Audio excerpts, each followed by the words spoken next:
नमस्कार दोस्तों, आइए जानते हैं उत्तर प्रदेश की दिन भर की ताजा और बड़ी खबरें। वही आपने अभी तक वीडियो को लाइक और चैनल को सब्सक्राइब नहीं किया तो फटाफट से कर लीजिए। वही आप यूपी के किस जिले से इस वीडियो को देख रहे कमेंट में जरूर बताइए। आज की पहली खबर, योगी सरकार का बड़ा फैसला, 1 लाख निर्धन कन्याओं का कराया जाएगा सामूहिक विवाह। योगी सरकार 1 अप्रैल से शुरू हो रहे अगले वित्तीय वर्ष में 1 लाख से अधिक निर्धन कन्याओं का सामूहिक विवाह आयोजित करेगी। इस साल जुलाई माह में सहालग शुरू होते ही सामूहिक विवाह प्रारंभ हो जाएंगे। सरकार हर जोड़े पर 51,000 रुपए का खर्च करेगी। इसके लिए 600 करोड़ रुपए के बजट का आवंटन किया गया है। मुख्यमंत्री योगी आदित्यनाथ ने वर्ष 2017 में मुख्यमंत्री सामूहिक विवाह योजना की शुरुआत की थी। यह योजना उन गरीब और वंचित परिवारों के लिए संजीवनी बन चुकी है जो आर्थिक तंगी के कारण अपनी बेटियों की शादी धूमधाम से नहीं कर पाते हैं। सीएम योगी की फ्लीट के सामने आया सांड 2 कर्मचारी निलंबित। वाराणसी में मुख्यमंत्री योगी आदित्यनाथ के दौरे के दौरान फ्लीट के सामने सांड आने की घटना को गंभीरता से लिया है। पशु चिकित्सा एवं कल्याण विभाग के 2 बेलदारों को निलंबित कर दिया गया है। आउटसोर्स पर तैनात 14 कर्मचारियों की सेवा समाप्त कर दी गई। प्रशासन के सख्त रुख से खलबली मच गई है। सीएम योगी होली के ठीक पहले 12 मार्च को वाराणसी आए थे। इस दौरान विकास कार्यों का निरीक्षण करने के साथ ही समीक्षा बैठक की थी। काल भैरव और काशी विश्वनाथ मंदिर जाते समय कबीर चौरा में उनकी फ्लीट के सामने सांड आ गया था। सीएम योगी का बड़ा फैसला, यूपी में बनेंगे 7 नए पुलिस कमिश्नरेट भवन। मुख्यमंत्री योगी आदित्यनाथ ने 7 जिलों में पुलिस कमिश्नरेट भवनों के निर्माण की प्रक्रिया में तेजी लाने के निर्देश दिए हैं। उन्होंने कहा कि वाराणसी, लखनऊ, गाजियाबाद, आगरा, कानपुर, गौतम बुद्ध नगर और प्रयागराज में पुलिस कमिश्नरेट भवनों के निर्माण जल्द से जल्द शुरू किया जाए। साथ ही 8 जिलों में प्रस्तावित पुलिस लाइन के आवासीय व अनावासीय भवनों के निर्माण कार्य शुरू कराने के निर्देश भी दिए।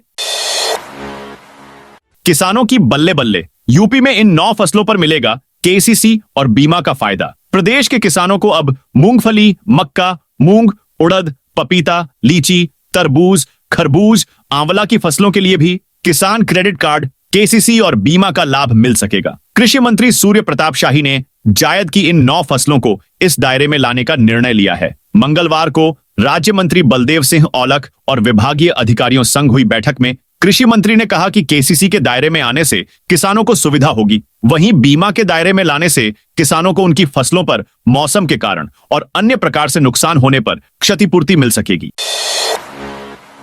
यूपी में पुलिस कर्मियों के खाते में चली गई ज्यादा सैलरी। पुलिस विभाग में कर्मियों के वेतन निर्धारण में गड़बड़ी का मामला सामने आया है। कई मामलों में त्रुटिपूर्ण वेतन निर्धारण से कर्मियों को अधिक भुगतान किया गया और उसकी रिकवरी में दिक्कतें आ रही हैं। हाई कोर्ट ने एक याचिका पर सुनवाई के दौरान वेतन निर्धारण में गड़बड़ी को दूर किए जाने का निर्देश दिया है। डीजीपी प्रशांत कुमार ने वेतन निर्धारण व अन्य भत्तों के भुगतान में गड़बड़ियों को दूर करने के लिए कार्य योजना बनाकर गृह विभाग को भेजने का निर्देश भी दिया है। गंगा किनारे पहले की तरह बनेंगे मंदिर, मठ और आश्रम। गंगा किनारे बाढ़ प्रभावित क्षेत्र के 500 मीटर दायरे में सामान्य निर्माण नहीं होंगे, लेकिन मंदिर, मठ और आश्रम बनाए जा सकेंगे। गंगा किनारे मंदिर, मठ और आश्रम का मानचित्र पूर्व की भांति शर्तों के साथ पास होगा। गंगा किनारे मंदिर, मठ और आश्रम निर्माण की शर्तों का जिक्र महायोजना में किया गया है, जबकि गंगा किनारे बाढ़ प्रभावित क्षेत्र में निर्माण पर कोई जिक्र नहीं है। 2.5 दशक पुराने शासनादेश का हवाला देते हुए महायोजना 2031 में साफ लिखा है कि गंगा किनारे 200 मीटर दायरे में मंदिर, मठ और आश्रम के निर्माण कराए जा सकेंगे, लेकिन सीवर, जल निकासी आदि की व्यवस्था करनी होगी। यूपी में नई रेल लाइन के लिए अधिग्रहित की जाएगी। 7 गांवों की जमीन दिल्ली हावड़ा मेन रेलखंड से ताड़ीघाट, मऊ रेल लाइन को जोड़ने के लिए भदौरा से सोनवल तक उसिया होते हुए 11 किलोमीटर नई त्रिभुजाकार रेल लाइन बिछाने के लिए रेलवे 7 गांव के लगभग 100 अराजी के 300 किसानों की जमीन अधिग्रहण करेगा। इसके लिए सेवराई तहसील के राजस्व विभाग द्वारा किसानों को जमीन का मुआवजा लेने के लिए उन्हें नोटिस जारी किया जा रहा है। हालांकि अब तक 10 किसानों की पत्रवाली भुगतान के लिए तहसील से जिला मुख्यालय भेजी भी जा चुकी है। इसके लिए राजस्व विभाग ने 37,83,530 रुपया प्रतिकर धनराशि भी घोषित किया है। हालांकि नई रेल लाइन के लिए उसिया गांव के किसानों की सर्वाधिक जमीन अधिग्रहित होगी। यूपी में आउटसोर्सिंग पर काम करने वाली महिला कर्मियों को योगी सरकार का तोहफा। आउटसोर्सिंग पर काम करने वाली महिला कर्मचारियों को भी अब मातृत्व अवकाश की सुविधा दी जाएगी। योगी सरकार आउटसोर्सिंग कर्मियों को बेहतर सुविधाएं उपलब्ध कराने के लिए निगम का गठन करने जा रही है। यही नहीं, कर्मचारियों के बीमार होने पर उन्हें सवेतन अवकाश की सुविधा भी दी जाएगी। यही नहीं, राज्य कर्मचारी बीमा निगम के अस्पतालों में कर्मचारियों व उनके परिवार को उपचार की सुविधा भी दिलाई जाएगी। विभिन्न कंपनियों के माध्यम से आउटसोर्सिंग पर विभिन्न विभागों में रखे जा रहे कर्मचारियों को शोषण से मुक्ति मिलेगी। महिला कर्मचारियों को 2 बच्चे पैदा होने पर 6 महीने यानी 180 दिन का मातृत्व अवकाश दिया जाएगा। अवकाश के दौरान मानदेय नहीं काटा जाएगा। यही नहीं, बीमार होने की स्थिति में कर्मचारियों को 91 दिनों तक 70% मानदेय के साथ छुट्टी दी जाएगी।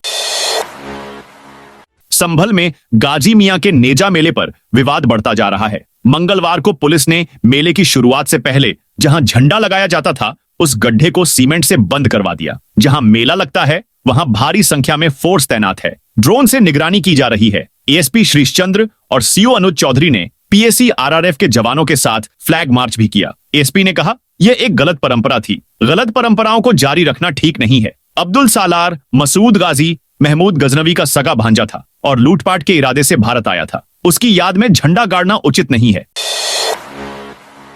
यूपी में योगी सरकार ने खोला पिटारा। पूरे प्रदेश में 287 सड़कों के निर्माण को दी मंजूरी। 150 करोड़ रुपए से विभिन्न जिलों के 287 नए ग्रामीण मार्गों का निर्माण किया जाएगा। शासन ने इन मार्गों का निर्माण कराने की स्वीकृति लोक निर्माण विभाग को दे दी है। इन मार्गों का निर्माण झांसी, कानपुर, मेरठ, आगरा, अयोध्या, आजमगढ़, बांदा, बरेली, मिर्जापुर, प्रयागराज, देवीपाटन, मुरादाबाद, सहारनपुर, वाराणसी, अलीगढ़, बस्ती, गोरखपुर व लखनऊ मंडल में किया जाएगा। लोक निर्माण विभाग का विभागीय मंत्री होने के नाते मुख्यमंत्री योगी आदित्यनाथ ने लोक निर्माण विभाग को सभी ग्रामीण मार्गों को दुरुस्त करने व हर गांव तक संपर्क मार्गों का निर्माण कराने के निर्देश दिए थे। इसके बाद लोक निर्माण विभाग ने विभिन्न जिलों से संबंधित इन नए ग्रामीण मार्गों के निर्माण का प्रस्ताव शासन को भेजा था। योगी सरकार ने 32 आईपीएस अफसरों के तबादले। यूपी पुलिस में बड़ा फेरबदल किया गया है। योगी सरकार ने मंगलवार को 32 पुलिस अफसरों के तबादले किए हैं। योगी सरकार ने इन अधिकारियों को नई तैनाती दी है। आईपीएस हेमंत कटियाल को डीआईजी एसएसएफ लखनऊ बनाया गया है। वहीं आईपीएस शालिनी को डीआईजी पीएसी मुरादाबाद बनाया गया है। पीएसी की 7 वाहिनियों के सेना नायक बदले गए हैं। मायावती के घर पहुंची 80 एनएसजी जवानों की टीम। बहुजन समाज पार्टी की सुप्रीमो मायावती का लखनऊ स्थित घर मंगलवार को गहमागहमी वाला रहा। यहां पहले अचानक बड़ी संख्या में एनएसजी के जवान पहुंचे। उसके बाद सायरन बजाते एम्बुलेंस पहुंच गई। मायावती की तरह कपड़े पहने एक महिला को भी लाया गया। इसके बाद महिला का पहले आवास के अंदर ही स्ट्रेचर पर जांच पड़ताल हुई। उसके बाद एम्बुलेंस से बाहर लाया गया। यह सब मायावती की सुरक्षा को जांचने के लिए किया गया। एनएसजी ने मॉक ड्रिल का आयोजन किया। इस दौरान मायावती के घर के अंदर और बाहर 80 जवान तैनात रहे। बताया जा रहा है कि 2 दिन पहले मॉक ड्रिल को लेकर मायावती को बताया गया था। मायावती की डमी बनी महिला को उनके आवास से करीब 1.5 किलोमीटर दूर सिविल अस्पताल तक भी लाया गया। यह जांचा गया कि पूरी प्रक्रिया में कितना समय लगा है। मॉक ड्रिल में उनके सुरक्षा कर्मियों के साथ ही सिविल अस्पताल के डॉक्टर, पुलिसकर्मी, फायर एंड एम्बुलेंस की टीमें भी शामिल रहीं। करीब 1 घंटे तक पूरी प्रक्रिया चली। यूपी में हाईवे पर वाहन दौड़ाना होगा महंगा। यूपी में 1 अप्रैल से हाईवे पर वाहन दौड़ाना महंगा हो जाएगा। करीब 5% तक टोल की दरें बढ़ जाएंगी। एनएचएआई हर साल 1 अप्रैल को थोक सामग्रियों के दामों में हुई बढ़ोतरी के आधार पर टोल बढ़ाता है। होलसेल प्राइस इंडेक्स के आधार पर 1 अप्रैल की रात 12 बजे से दरों के बढ़ने से कानपुर के सभी टोल प्लाजा पर एक वाहन को 5 से 10 रुपए तक ज्यादा देने पड़ेंगे। पिछले साल भी 1 अप्रैल से टोल दरें निर्धारित हुई थीं, लेकिन लोकसभा चुनाव के मद्देनजर इसे स्थगित कर दिया गया था। 3 जून 2024 को दरें बढ़ी थीं। अब 1 अप्रैल से टोल दरें बढ़ाई जा रही हैं।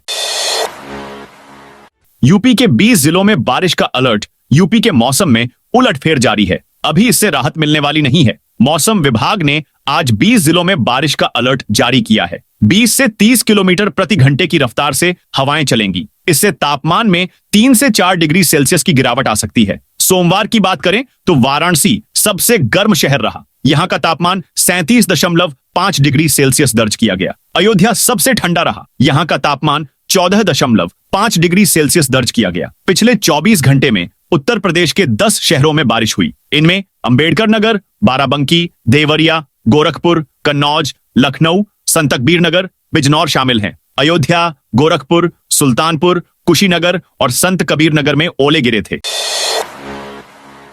एक्स पर शिकायत के बाद ट्रेन में दिखा बदलाव। दिल्ली से वाराणसी के बीच चलने वाली काशी विश्वनाथ एक्सप्रेस में यात्रियों के लिए अलग अनुभव रहा। ट्रेन में महंगे दाम पर बिकने वाले खाद्य पदार्थों के दाम सामान्य थे। 10 रुपए की बिकने वाली चाय 5 रुपए और 20 रुपए की पानी की बोतल 15 रुपए में बिकी। यह बदलाव एक यात्री की रेलवे अब IRCTC को एक्स पर की गई शिकायत से आया। अयोध्या में श्री राम जन्मोत्सव की भव्य तैयारी। श्री राम जन्मभूमि तीर्थ क्षेत्र के बोर्ड ऑफ ट्रस्टीज की बैठक के बाद चैत्र रामनवमी की तैयारियां शुरू हो गई हैं। चैत्र रामनवमी का मुख्य पर्व 6 अप्रैल को मनाया जाएगा। इस मौके पर राम मंदिर में चल रहे सभी अनुष्ठान की पूर्णाहुति होगी। इसके साथ रामलला के प्राकट्य का अनुष्ठान शुरू होगा। इस बारे में श्री राम जन्मभूमि तीर्थ क्षेत्र के महासचिव चंपत राय वन्यासी डॉ अनिल मिश्र के संयुक्त हस्ताक्षर से सोशल मीडिया में निर्धारित कार्यक्रम की सूचना को साझा किया गया है।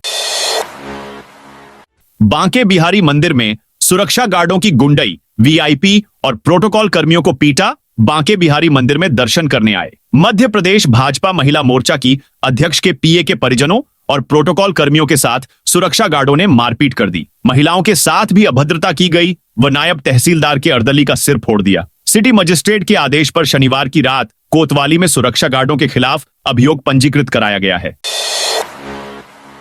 परीक्षक जांचेंगे 15 दिन में 5 लाख से ज्यादा कॉपियां। यूपी बोर्ड परीक्षा 2025 की कॉपियों का मूल्यांकन बुधवार से बनारस के 4 केंद्रों पर शुरू होगा। 15 दिन के भीतर 2557 परीक्षक 5 लाख से ज्यादा कॉपियों की जांच करेंगे। कॉपियों की संख्या बढ़ भी सकती है। प्रदेश के विभिन्न जिलों की कॉपियों की जांच बनारस के 4 केंद्रों पर होगी। इनमें 2 पर इंटरमीडिएट और 2 पर हाई स्कूल की कॉपियों की जांच की जाएगी।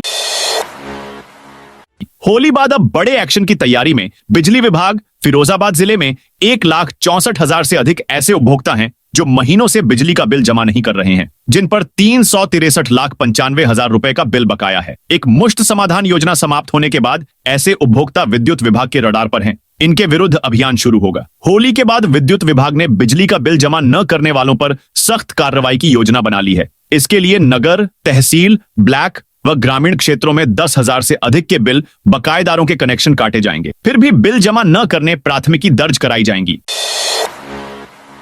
जनपद में शुरू हुई गेहूं की खरीद। आजमगढ़ जनपद के 79 क्रय केंद्रों पर सोमवार से गेहूं की खरीद शुरू हो गई। पहले दिन एक भी केंद्र पर गेहूं की बोहनी नहीं हुई। मार्च माह में खरीद होने के आसार नहीं है। विपणन विभाग गेहूं खरीद की तैयारी पूरी होने का दावा कर रहा है। 3 एजेंसियां जनपद में गेहूं की खरीद करेगी। जनपद में करीब 2,36,408 हेक्टेयर में गेहूं की फसल लगाई गई है। करीब 9,51,718 MT उत्पादन होने का अनुमान है। जनपद में गेहूं की फसल तैयार होने में अभी 20 दिन से अधिक का समय लग सकता है। इस बीच जनपद में गेहूं की खरीद शुरू करने की तैयारी पूरी कर ली गई है। क्रय केंद्रों पर डस्टर मशीन, बैनर, किसानों के लिए सुविधाओं आदि की व्यवस्था की गई है। अयोध्या में 2 जगहों पर लगी भीषण आग। अयोध्या में मंगलवार को 2 जगह भीषण आग लगी। पहली घटना रामपट स्थित बहुमंजिला त्रिवेणी सदन की है। त्रिवेणी सदन में डॉर्मेट्री, दुकान, रेस्टोरेंट और पार्किंग है। बिल्डिंग से भीषण आग की लपटें उठ रही हैं। त्रिवेणी सदन विकास प्राधिकरण की बिल्डिंग है। फायर ब्रिगेड की कई गाड़ियां मौके पर पहुंची हैं। इस बिल्डिंग का संचालन सुखसागर हॉस्पिटैलिटी करता है। बाहर से आने वाले श्रद्धालु यहां ठहरते हैं। आशंका है कि AC के वायर में शॉर्ट सर्किट से आग लगी है।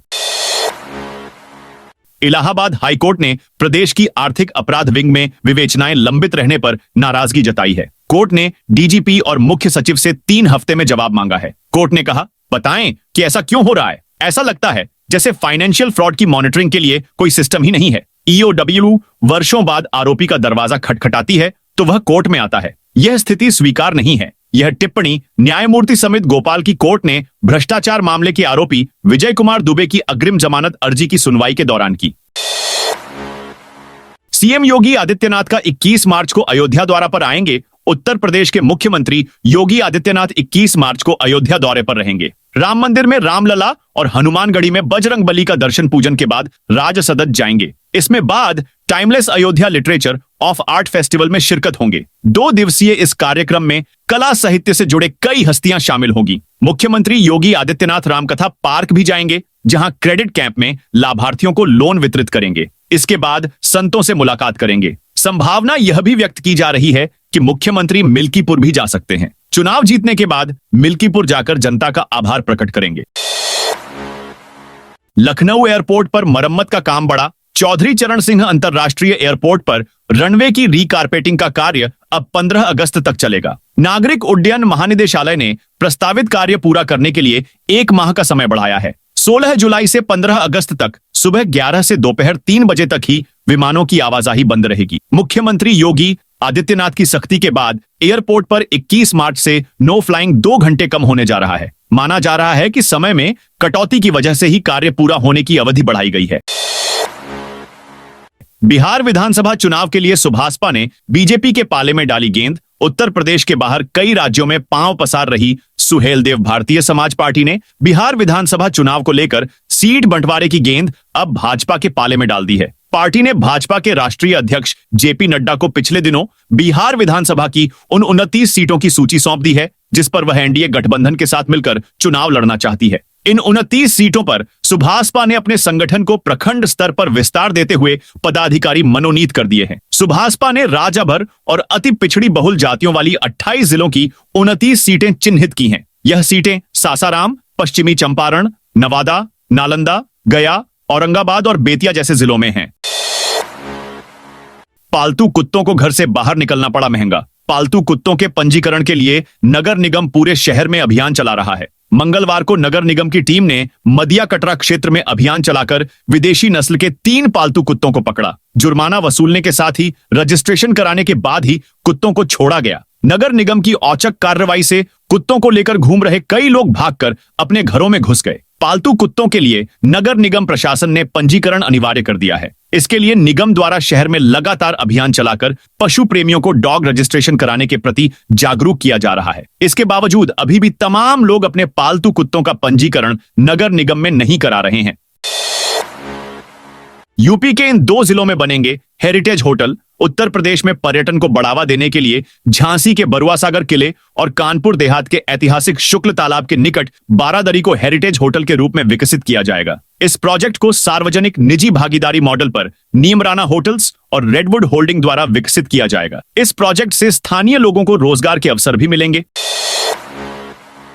गृह मंत्री अमित शाह के खिलाफ महिला ने दी गवाही। गृह मंत्री अमित शाह के खिलाफ दायर मुकदमे में मंगलवार को महिला ने गवाही दी। एमपी एमएलए की विशेष कोर्ट के मजिस्ट्रेट शुभम वर्मा ने गवाही पूरी होने के बाद बहस के लिए 29 मार्च की तिथि तय की है। धम्मौर थाने के बनकेपुर सरैया गांव के सामाजिक कार्यकर्ता राम खेलावन ने गृह मंत्री अमित शाह के खिलाफ बीते दिनों कोर्ट में मुकदमा दायर किया था। उन्होंने आरोप लगाया है कि गृह मंत्री अमित शाह ने 17 दिसंबर 2024 को संसद में डॉक्टर भीमराव अंबेडकर के खिलाफ आपत्तिजनक टिप्पणी की थी। इससे उनकी भावनाएं आहत हुई थी।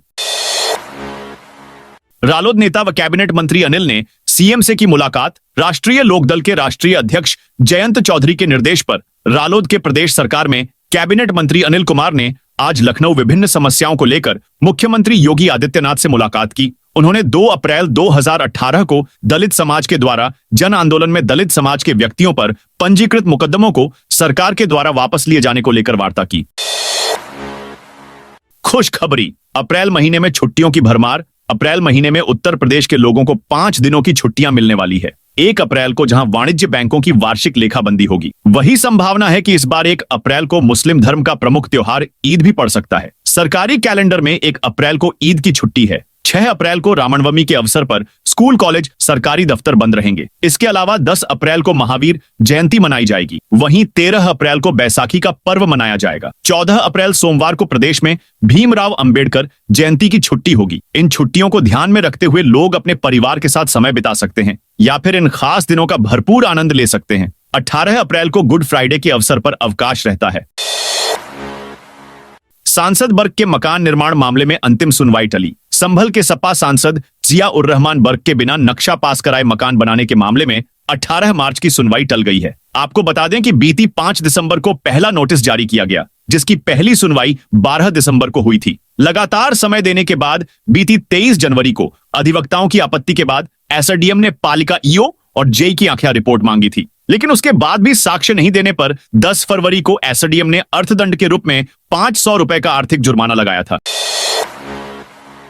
लखनऊ में बनेगा 170 किलोमीटर का orbital railway corridor. Lucknow orbital railway corridor को मंजूरी मिल गई है। इससे अब 170 किलोमीटर लंबा रेलवे कॉरिडोर बनाया जाएगा। रेल ट्रैफिक की भीड़ को कम करने और ट्रेनों के सही संचालन के लिए इसे लागू किया जाएगा। कॉरिडोर का दोहरीकरण किया जाएगा। इस दौरान Lucknow Kanpur section, Lucknow Shahjahanpur Moradabad section, Aishbagh Daliganj Sitapur city, Lucknow Barabanki Gonda section, Lucknow Barabanki Ayodhya section, Lucknow Sultanpur Varanasi section एवं लखनऊ रायबरेली वाराणसी सेक्शन क्षेत्र में कॉरिडोर बनाया जाएगा। इसके सर्वेक्षण को मंजूरी मिलने के बाद अब इसकी डीपीआर तैयार की जाएगी।